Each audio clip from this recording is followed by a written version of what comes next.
네, 먼저 1,250만 경기 도민 여러분께 인사 말씀 부탁드립니다. 도민 여러분, 지금 새봄이 와서 벚꽃이 만발하고 있습니다.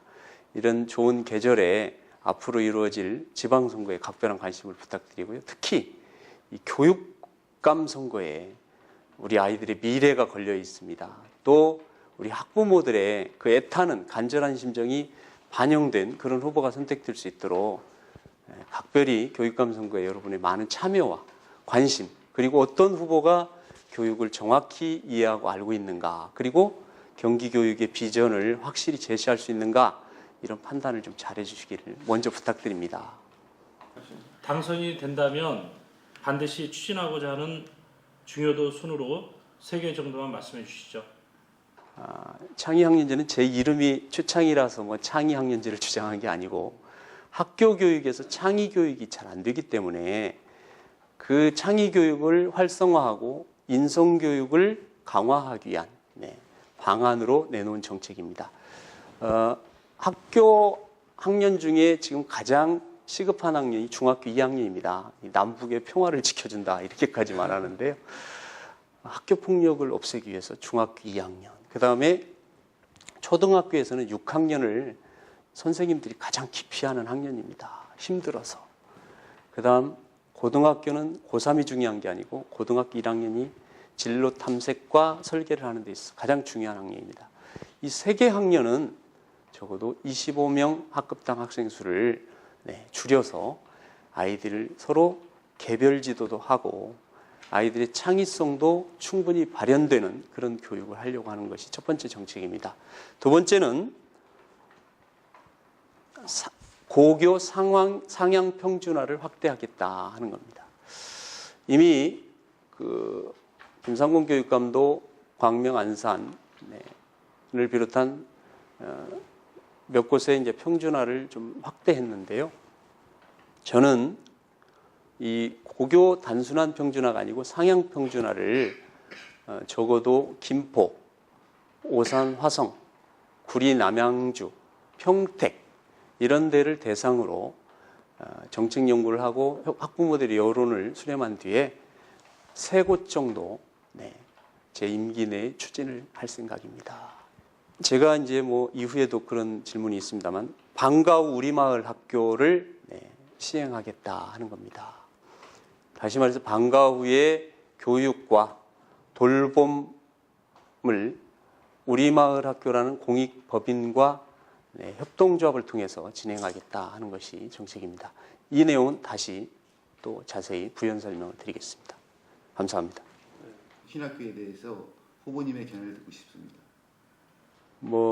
혁신학교는 사실 많은 기대감을 갖고 있는 그런 학교고, 김상곤 교육감이 5년 동안 혁신학교를 추진했는데 이 혁신학교가 공교육의 변화 가능성을 보여줬다, 이런 측면에서 저는 매우 큰 의미를 두고 있습니다. 다시 말해서 교육 현장에 혁신학교라는 나무를 심었다 또는 집을 지었다, 이렇게 이제 표현할 수 있겠고요. 저는 이 혁신학교의 나무에 이 꽃을 피우겠습니다. 창의교육의 꽃을.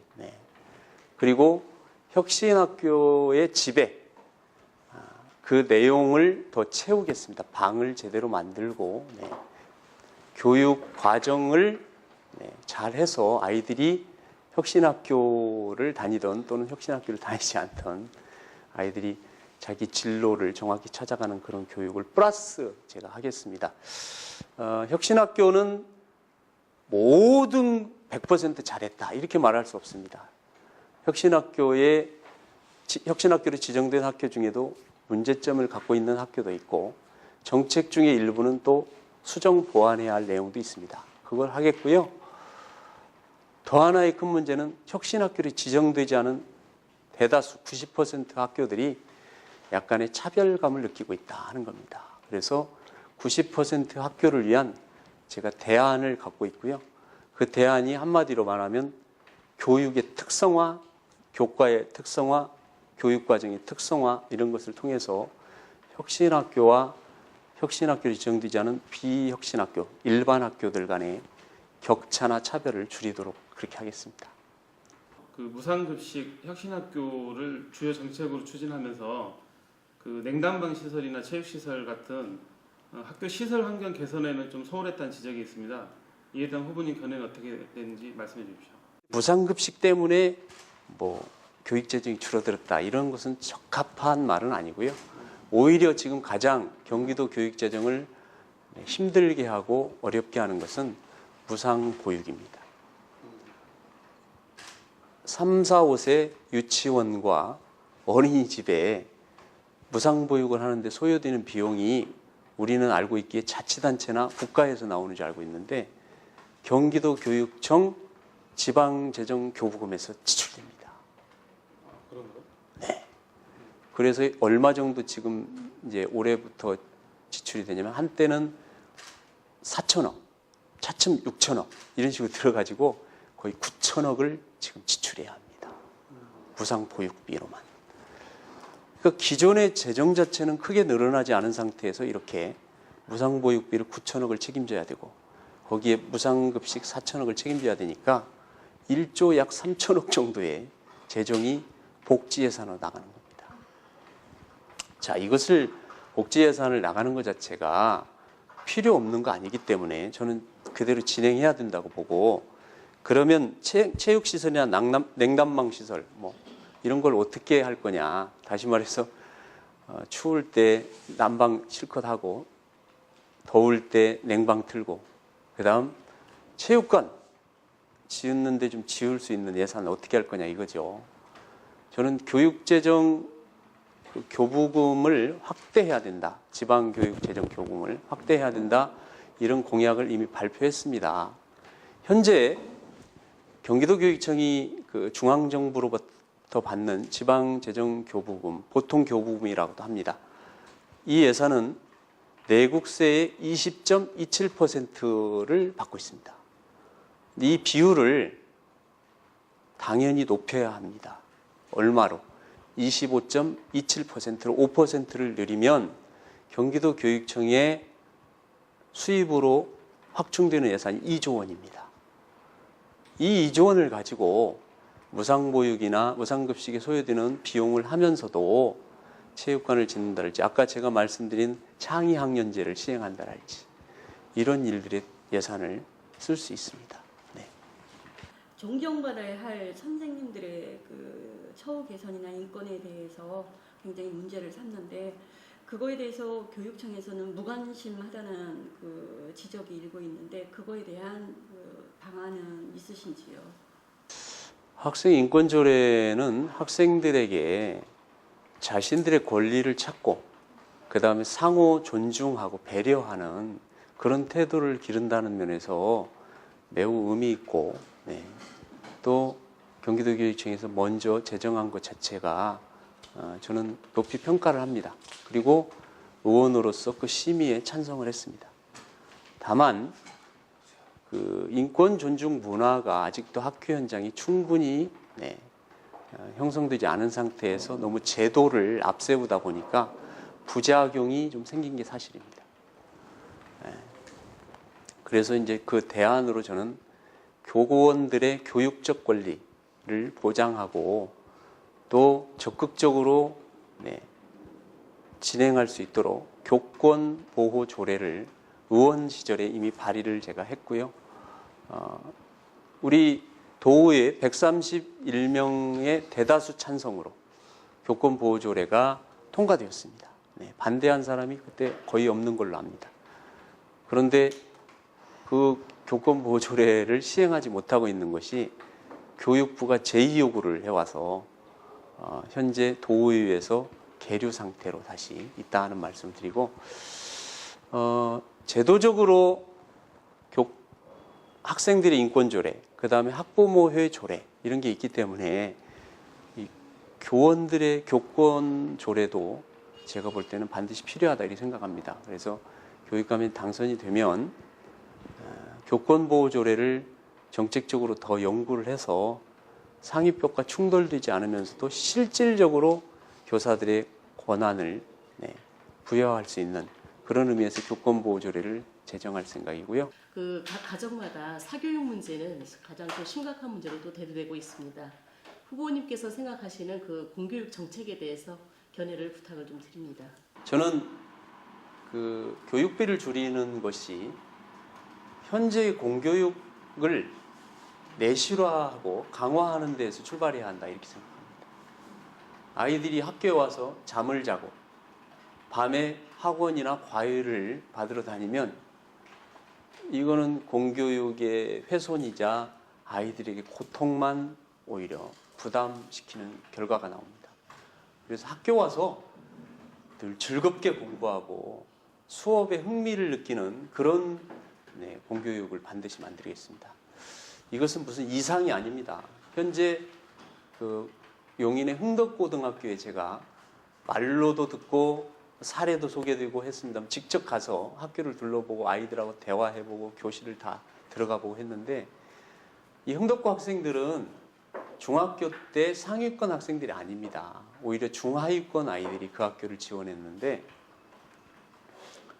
학교에서 잠을 자지 않습니다. 모두 수업 시간에 살아 있습니다. 아이들이.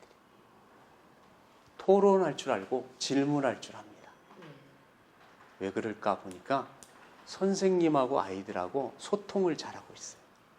아이들이 무엇을 원하는가를 선생님들이 알고 계세요. 아이들의 존재를 인정해 줍니다. 이러니까 학교가 즐겁고 또 그 토론식 수업, 협력 수업 이게 이제 흔히 핀란드형 모형이다 그러는데요. 그것을 우리나라 상황에 맞게 적절하게 도입을 해서 배움 중심의 수업 이걸 활발히 하고 있습니다. 네, 지금 학교에서 시행되고 있는 무한돌봄 교실이나 특기 정성 교실 같은 방과 후 학교에 대한 활성화 방안이 무엇이라고 생각하시는지 말씀해 주십시오.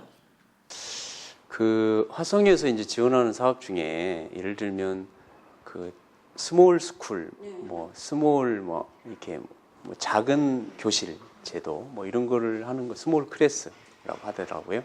영어를 쓰는 거 좋지 않고 작은 이제 학급, 작은 반 교실 이런 걸 만드는 것은 의미가 있습니다. 그런데 그런 정규 수업에 개입을 자치단체하고 해가지고 협의하기가 퍽 어렵습니다. 마지막으로 우리 후보자님이 경기도 교육감으로 당선돼야 한다는 당위성이나 또 필승 전략 그리고 도민들에게 당부하시는 말씀 마지막으로 해주십시오. 네, 교육감은 무엇보다 교육 정책에 대해서 밝아야 합니다. 그리고 우리 아이들이 어떤 고통을 받고 있고 무엇을 하기 위해서 희망을 품고 있는가를 또 정확히 알아야 합니다. 학부모들이 왜 애간장을 타고 있는지 등이 휘어가면서까지 자식 교육에 투여를 하고 있는데 학교 교육에 대한 믿음이 없는지를 분명하게 파헤치고 정확한 진단을 하고 대안을 내놓을 사람이 교육감이 되어야 합니다. 그래야 경기 교육 현장의 아이들이 행복합니다. 아이들이 1년 교실에서 행복하려면 담임을 잘 만나야 하듯이 경기 교육 전체가 잘 되려면 교육감 잘 뽑아야 합니다. 저는 그런 면에서 교사로서의 현장 경험도 있고 교육원 12년 쉬운 일이 아닙니다. 삼선하면서 현장 곳곳을 정말 발로 열심히 뛰었습니다. 많은 분들을 만났고 그에 대한 문제점을 정확히 알고 있고 대안을 갖고 있습니다. 그래서 학생들이 행복한 경기교육, 학생들의 창의성이 꽃피는 희망의 교육을 제가 만들 자신이 있습니다. 여러분이 선택을 해주신다면 정말 후회하지 않을 거라고 생각하고요.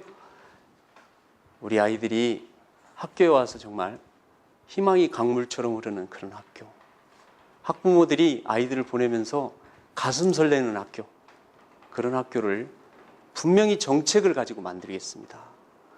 여러분이 부족한 것은 얼마든지 지적해 주시면 제가 고칠 수 있습니다. 그런 겸손한 마음을 또 제가 갖고 있습니다. 정말 우리 아이들을 섬기는 그런 마음으로 온 정성과 마음을 다해서 경기교육을 정말 희망이 넘치도록 활짝 꽃피우겠습니다. 여러분 긴 시간 동안 제 이야기를 들어주셔서 감사드리고 특히 이런 좋은 자리를 만들어주신 한국지역신문협회에 관계하시는 여러분들께 감사를 드립니다. 고맙습니다.